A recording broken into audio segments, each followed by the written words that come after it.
Tuhan masih memberikan kesempatan kepada kita untuk kita boleh bersama-sama ibadah di tempat ini. Mari kita siapkan hati dan pikiran kita memberikan yang terbaik untuk Tuhan. Mari kita datang kepada Tuhan. Haleluya. Hati kami melimpah dengan ucapan syukur kepada Engkau Bapa yang sangat baik. Terima kasih Tuhan buat kasih setiamu, buat anugerah-Mu yang limpah dalam setiap kehidupan kami. Kalau kami boleh bersama-sama, untuk kami beribadah kepada Engkau, semuanya karena kemurahan-Mu Bapa. Dan kami merindukan Tuhan, kami memberikan yang terbaik untuk Engkau. Kami memuji dan membesarkan nama-Mu Bapa. Engkau melayakkan dan menguduskan kami, bahwa kami lebih dekat melekat dengan Engkau. Dan kami haus dan lapar akan Engkau Tuhan, Engkau yang memuaskan dahaga jiwa kami Bapa. Terima kasih Bapa, terima kasih Yesus, kami yakin dan percaya Tuhan, Engkau sudah hadir di tengah-tengah kami. Bapa, kami berdoa, kami mohon kepadamu, kuasa-Mu bekerja dengan luar biasa pada sore hari ini. Kami yang datang dengan letih lesu, Tuhan Kau akan memberikan kekuatan yang baru. Kami yang datang dengan masalah yang kami hadapi, bersama-sama dengan Kau kami boleh melakukan perkara-perkara yang besar. Terpujilah nama-Mu Bapa.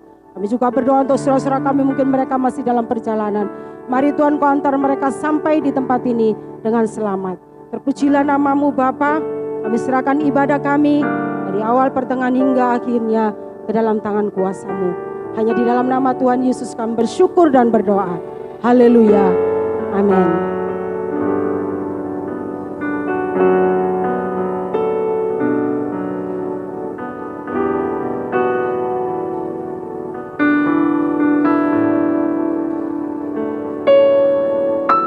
Tuhan hadir di bait kudus-Nya saat umat mencari wajah-Nya,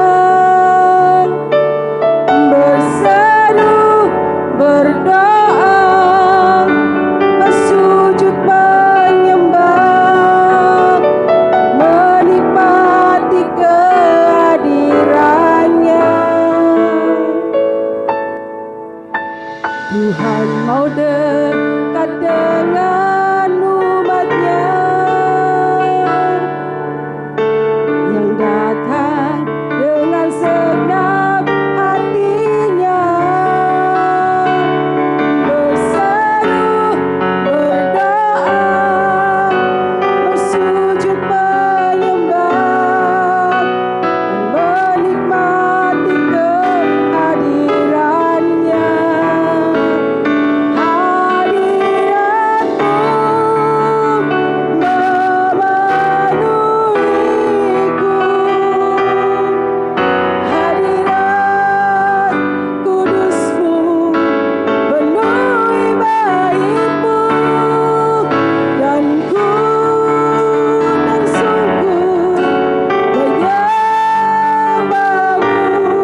Bapa. Kami bangga memiliki Allah seperti Engkau, Allah yang luar biasa bagi kami. Bawa kami lebih dalam lagi Tuhan, masuk dalam hadirat-Mu Bapa. Lebih lagi Tuhan, lebih lagi ya Bapa. Ramasyanda ramatoki ramatosi Shimana lamase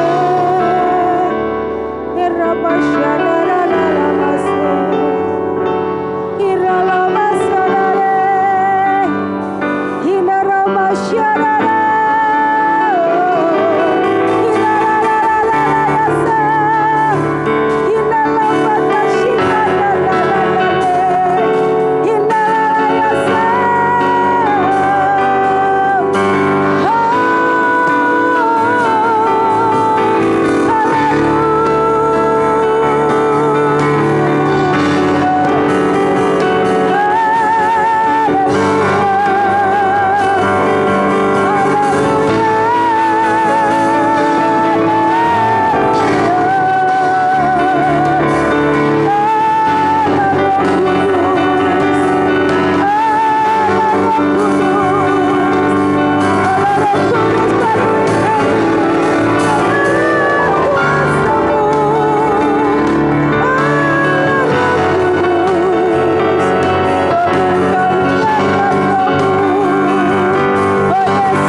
Tuhan hadir di bait kudusnya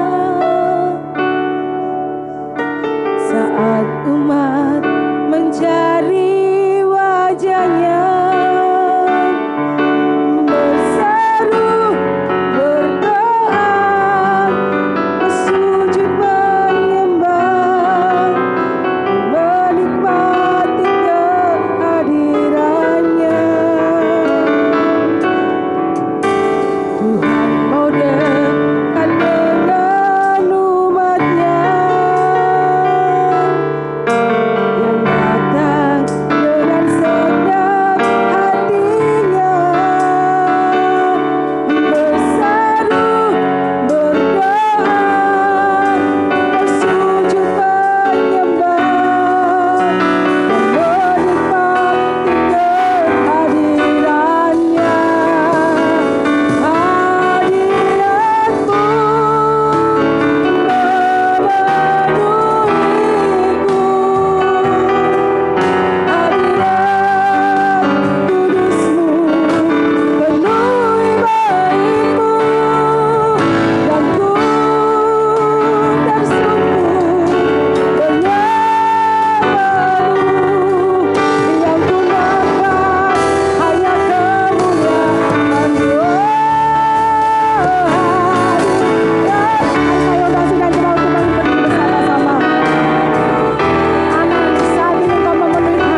agungkan, bertatalah Engkau di atas pujian kami.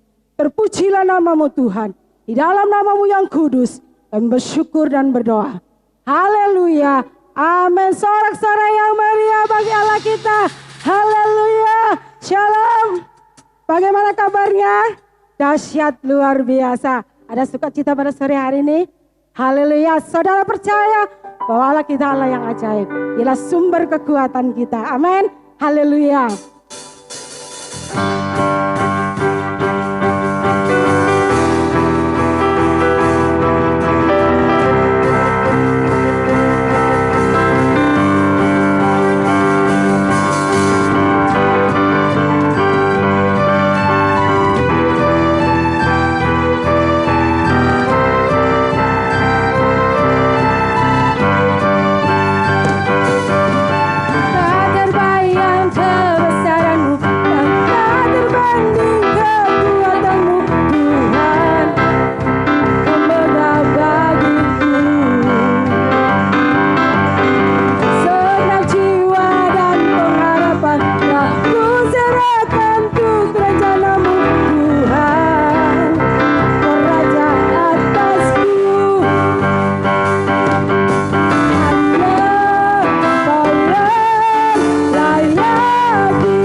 Engkaulah sumber kekuatan kami Tuhan. Kami bangga memiliki Allah seperti Engkau. Haleluya. Biarlah kami tetap percaya akan janji-Mu dalam setiap kehidupan kami. Amin.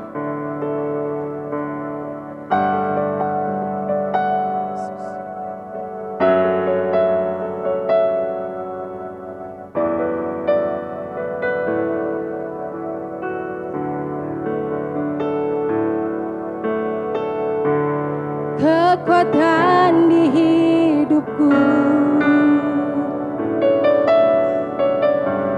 ku dapat di dalam-Mu. Kau teguhkan hatiku, tiada yang mustahil bagimu. Kekuatan di hidupku, ku dapat di dalam-Mu. Kau teguhkan hatiku, tiada yang mustahil bagimu. Sebab aku percaya, bukan karena melihat, namun karena firman-Mu yang selalu digenapi hidupku. Ku percaya, bukan karena melihat, namun karena firman-Mu tiada pernah berubah.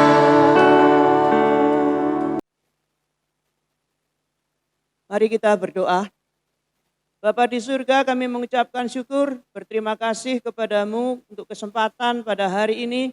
Kembali kami akan merenungkan firman-Mu ya Tuhan. Rapi hamba-Mu, kiranya firman Tuhan boleh menjadi pedoman kami. Kami boleh menjadi pelaku-pelaku firman. Dan Engkau tolong agar supaya pemberitaan ini tidak ada gangguan apapun sampai akhir. Di dalam nama Tuhan Yesus kami berdoa. Amin. Shalom Bapak Ibu yang dikasihi Tuhan. Hari ini mari kita akan membaca dari Mazmur pasal yang ke-62. Ayat 6 sampai dengan ayat yang ke-9. Mazmur 62 ayat 6 sampai dengan ayat yang ke-9. Hanya pada Allah saja kiranya aku tenang, sebab daripadanya lah harapanku. Hanya Dialah gunung batuku dan keselamatanku, kota bentengku, aku tidak akan goyah. Pada Allah ada keselamatanku dan kemuliaanku. Gunung batu kekuatanku, tempat perlindunganku ialah Allah. Percayalah kepadanya setiap waktu, hai umat, curahkanlah isi hatimu di hadapannya. Allah ialah tempat perlindungan kita. Selah. Nah saudara, ini Mazmur dari Daud ya. Sebelum benar-benar menjadi seorang raja, Daud mengalami hal-hal yang buruk ya karena dikejar-kejar oleh Raja Saul, mertuanya, untuk dibunuh. Dan beberapa kali Saul berusaha menghabisi Daud, tetapi Tuhan meluputkan Daud.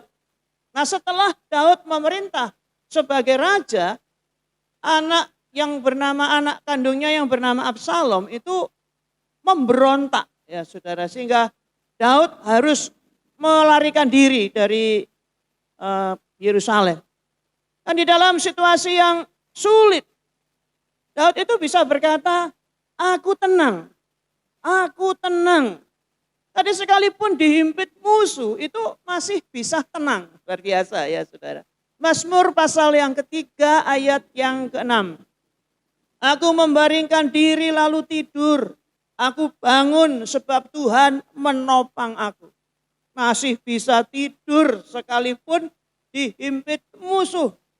Dan dia juga mengatakan bahwa aku tidak akan goyah. Tidak goyah. Apapun yang terjadi tetap teguh. Mazmur 3 ayat yang ke-7. Aku tidak takut kepada puluhan ribu orang yang siap mengepung aku. Enggak takut. Ya, tidak takut meskipun dikepung, ya, tidak satu dua, puluhan ribu orang yang siap mengepung aku. Nah saudara, Daud bisa berkata demikian. Oleh karena Daud itu sungguh-sungguh yakin bahwa Allah yang disembah oleh nenek moyangnya Abraham, Ishak dan Yakub, Allah Tritunggal yang Maha Esa, yang Maha Kuasa, itu adalah gunung batunya. Ya, gunung batu, kota benteng, tempat perlindungan. Jadi dia percaya, dia yakin sungguh-sungguh bahwa Tuhan itu mampu melindungi dia. Dia adalah gunung batu, kota benteng, tempat perlindungan. Dan kemudian Daud juga mengatakan bahwa pada Allah itu ada pengharapan. Pegang firman Tuhan ini ya saudara, bahwa di dalam Tuhan itu selalu ada pengharapan. Ya, tidak pernah tidak ada pengharapan. Jangankan yang masih hidup, yang sudah mati pun masih ada pengharapan untuk dibangkitkan di dalam Tuhan. Di dalam Tuhan ada keselamatan, bahkan keselamatan kekal itu di dalam Tuhan. Barang siapa percaya tidak binasa. Dan di dalam Tuhan ada kemuliaan. Ya, kemuliaan. Nah saudara, supaya dapat mengalami ketenangan dan keteguhan di masa-masa yang sulit, Daud menasihatkan kita untuk melakukan dua hal. Yang pertama, percayalah kepada Tuhan setiap waktu. Itu Mazmur pasal 62 tadi ayat yang ke-9. Percayalah kepadanya setiap waktu, hai umat. Jadi harus sungguh-sungguh percaya. Tidak asal percaya, saudara. Bangsa Israel itu gagal, tidak bisa masuk ke negeri perjanjian karena tidak sungguh-sungguh percaya kepada Allah. Ya, Mazmur 78 ayat yang ke-22. Sebab mereka tidak percaya kepada Allah dan tidak yakin akan keselamatan daripadanya. Gak percaya, tidak sungguh-sungguh percaya. Di hari-hari yang sukar, di hari-hari yang sulit, ini memang iman kita itu diuji, saudara-saudara. Kita tetap percaya atau mulai ragu-ragu. Ya, siapa yang kita percaya? Berita dari mana yang kita percaya? Sebab mereka tidak percaya kepada Allah, tidak yakin akan keselamatan daripadanya, maka mereka tidak masuk di negeri perjanjian. Nah saudara, sejak awal kejatuhan manusia dalam dosa, itu sebabnya adalah karena mereka tidak sungguh-sungguh percaya kepada Allah. Tidak sungguh-sungguh percaya kepada apa yang Tuhan katakan. Jadi lebih percaya kepada kata-kata iblis. Saya percaya bahwa firman Tuhan itu selalu menjanjikan, saudara. Firman Tuhan itu selalu positif. Firman Tuhan itu selalu menenangkan, tidak menggelisahkan orang. Mari kita percaya kepada Tuhan sungguh-sungguh. Percayalah kepada Tuhan setiap waktu, setiap saat. Baik keadaan baik-baik saja, biasa saja, diberkati luar biasa, sukacita luar biasa, maupun keadaan jadi kebalikan daripada itu semua.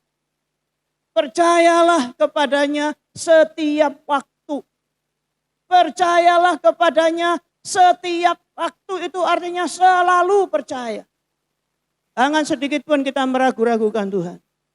Ya Allah kita sanggup, Allah kita mampu, Allah kita dahsyat, Allah kita luar biasa. Lebih dari apapun juga. Lebih dari siapapun juga. Yang kedua, Daud menasihatkan selain percaya kepada Tuhan setiap waktu, curahkanlah isi hatimu di hadapannya. Curahkanlah isi hatimu di hadapannya. Mari kita belajar untuk melakukan hal ini. Saudara, curhat yang benar dan aman itu kepada Tuhan. Ya, curhat, mencurahkan isi hati. Memberitahukan apa yang menjadi masalah, pergumulan, kesulitan. Nah, saudara-saudara, atau juga yang menjadi kerinduan. Curahkan isi hati itu kepada Tuhan. Nah, bolehkah kita curhat kepada sesama? Boleh ya saudara. Oke, boleh ya saudara. Asal kepada orang yang bisa dipercaya. kepada orang yang bisa dipercaya, tidak ke sembarang orang. Atau ke setiap orang. Kalau ke setiap orang itu bukan curhat, pengumuman, saudara-saudara.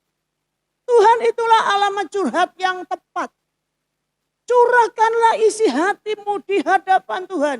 Saya pikir bahwa Daud itu selalu mencurahkan isi hatinya kepada Tuhan. Pada setiap kesempatan, pada setiap persoalan, pada setiap masalah, juga pada saat keadaan baik-baik saja. Nah, saudara-saudara, Daud itu selalu berhubungan dengan Tuhan. Nah, kita akan lihat contoh-contoh ya saudara di dalam 1 Samuel 1 ayat yang ke-10.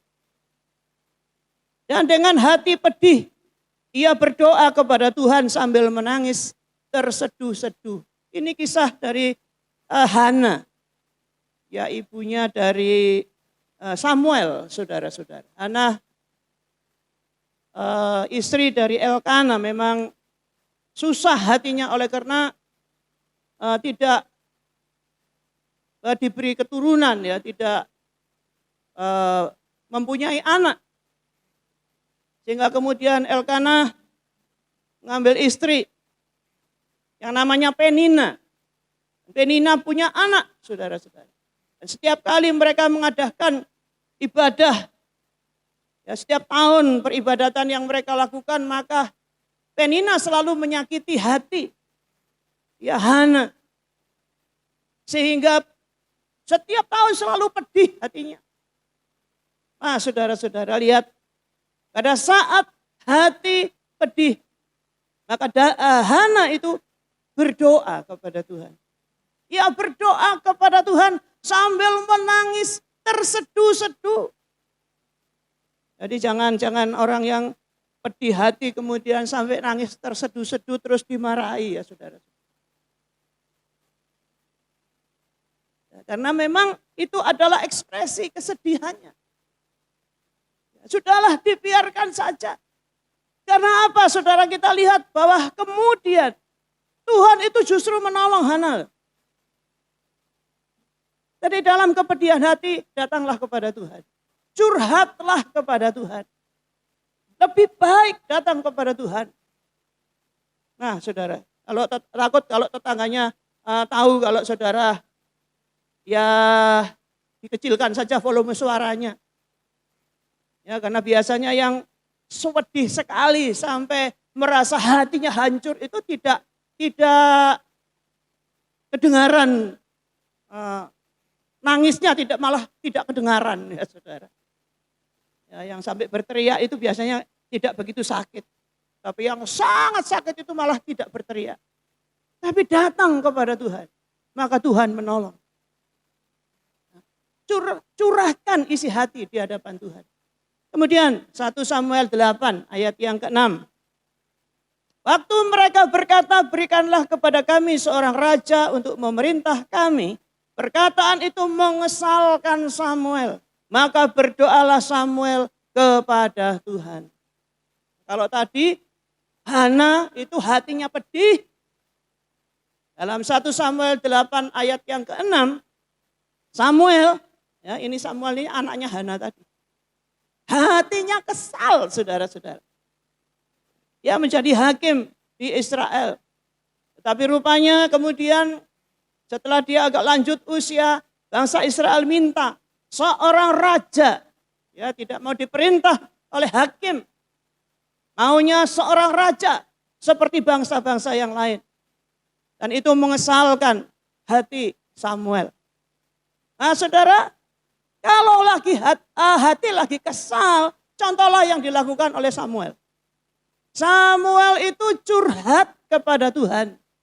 Ya tidak curhat kepada orang lain. Samuel curhat kepada Tuhan. Dan Tuhan menjamah dia. Ya, jadi yang kesal-kesal hati datangnya kepada Tuhan. Ya, kalau saudara kesal, saudara mungkin pahit hati, saudara merasa terluka, kemudian saudara curhat kepada orang lain, saudara bisa menularkan itu. Ya, kayak virus sakit hati, virus kepahitan. Makanya harus datang kepada Tuhan saja. Karena Tuhan tidak pernah tertular, saudara. Itu yang dilakukan oleh Samuel. Nah, satu lagi contoh, kita lihat dalam 1 Tawarikh 4 ayat yang ke-10. 1 Tawarikh 4 ayat 10, Yabes berseru kepada Allah Israel katanya, kiranya engkau memberkati aku berlimpah-limpah dan memperluas daerahku. Dan kiranya tanganmu menyertai aku dan melindungi aku daripada malapetaka. Sehingga kesakitan tidak menimpa aku. Dan Allah mengabulkan permintaannya itu. Ini doanya Yabes, ya saudara, yang dibuatkan lagu. Ya. Ini doa Yabes, ya, ada yang menilai bahwa ini doa ini terlalu duniawi. Oh saudara, sebenarnya saya tidak sependapat dengan penilaian itu. Karena Tuhan Yesus juga mengajarkan kita untuk meminta apa yang kita butuhkan selama kita ada di dunia ini. Berikanlah kepada kami pada hari ini makanan kami yang secukupnya, kan begitu saudara. Ya, jadi apa yang kita butuhkan, mari kita utarakan kepada Tuhan. Ya apa saja, nggak perlu takut-takut, nggak perlu mikir sampai bermalam-malam, sampai berhari-hari. Apakah saya cocok berdoa seperti ini? Ngomong saja saudara-saudara, berdoa saja. Masalah dikabulkan atau tidak itu kan urusan Tuhan. Ya, itu kan urusan Tuhan. Apa yang menjadi pergumulan saudara, kebutuhan saudara, apa yang menjadi kerinduan saudara, mari ngomong saja kepada Tuhan. Dan kalau Tuhan menilai bahwa itu adalah suatu kebutuhan, ya itu yang diperlukan, yang saudara perlukan, dan saya percaya bahwa Tuhan pasti akan kabulkan. Tetapi kalau untuk memuaskan hawa nafsu itu pasti tidak akan Tuhan kabulkan. Kita tahu itu. Ya. Dan saudara lihat bahwa doanya Yabes ini malah dikabulkan Tuhan. Dan Allah mengabulkan permintaannya itu. Permintaannya diberkati berlimpah-limpah loh saudara-saudara. Bolehkah kita minta seperti itu? Saya pikir boleh. Diberkati supaya aku menjadi berkat. Itu kan benar saudara-saudara. Supaya Tuhan memperluas daerahnya. Oh gak apa-apa saudara-saudara. Dan mohon perlindungan dan penyertaan Tuhan. Dan kiranya tanganmu menyertai aku dan melindungi aku daripada malapetaka. Bolehkah kita minta supaya sehingga kesakitan tidak menimpa aku. Hari-hari ini saya berdoa supaya jangan ada yang tertular. Kan begitu saudara-saudara. Jangan ada yang tertular COVID, saudara. Kan begitu. Semuanya Tuhan engkau menolong. Nah, saudara, apapun yang terjadi. Nah, mari kita belajar dari apa yang dikatakan oleh Daud ini.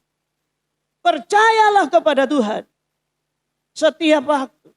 Dan yang kedua, curahkanlah isi hati kepadanya. Ya, curahkanlah isi hatimu kepadanya.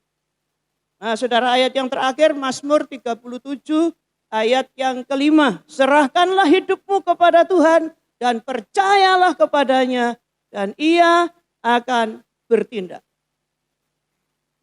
Ya tetap setia, tetap percaya. Ya jangan goyah oleh karena persoalan-persoalan apapun juga. Sekalipun memang kita harus tetap jaga kebersihan, ya saudara, jaga kesehatan. Ya tidak boleh juga main-main dengan hal ini. Ya, bersih, ya jaga hidup bersih. Yang biasanya nggak pernah cuci tangan, ya, kemana-mana nggak pakai ya pelindung diri. Sekarang mari kita lakukan itu, ya sesuai dengan aturan-aturan kesehatan. Ya, sering cuci tangan, sering-seringlah cuci tangan. Jangan tidak mandi, jangan tidak keramas. Jaga kesehatan saudara-saudara, jaga makan juga, jaga istirahat, olahraga cukup. Dan Tuhan memberkati kita semua. Mari kita berdoa. Terima kasih Bapa, terima kasih. Engkau Allah yang besar, Engkau Allah yang benar, Engkau Allah yang maha kuasa. Menolong kami semua ya Tuhan, agar supaya kami melakukan dua hal. Kami percaya sungguh-sungguh kepada Engkau. Setiap waktu, setiap saat.